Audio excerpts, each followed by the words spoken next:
around the world, including the terror attack in France and that failed coup attempt in Turkey. Here to help us make sense of all of it is Admiral James Stavridis. He is the author of The Accidental Admiral.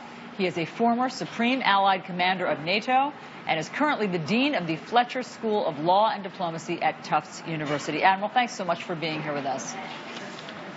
Great to see you, Allison.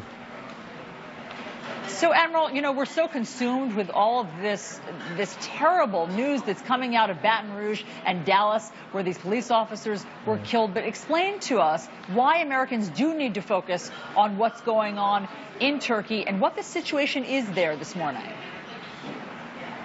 Turkey is an enormous ally of the United States, a huge part of NATO. When I was the Supreme Allied Commander at NATO, Allison, Turkey was involved in every operation: Afghanistan, Libya, the Balkans, Syria, piracy.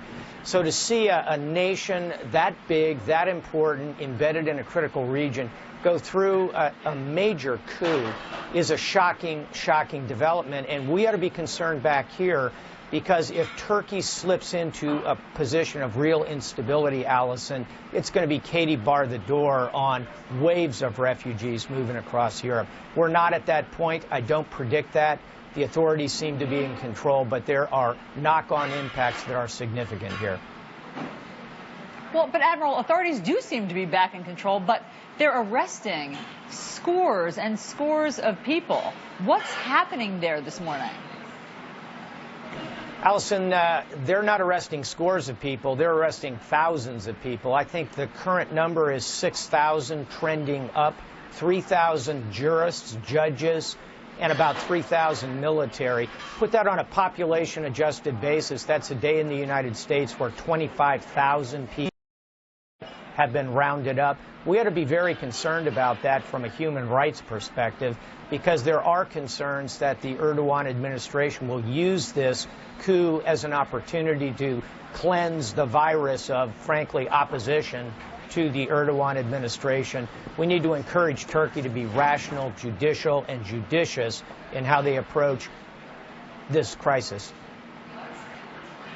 And Admiral, what does this mean for the fight against ISIS? Because, you know, the U.S. had been relying on Turkey. So now what? This is a very bad moment in the fight against ISIS, unfortunately. Why? Because a great deal of the military effort is moving out of bases in southern Turkey.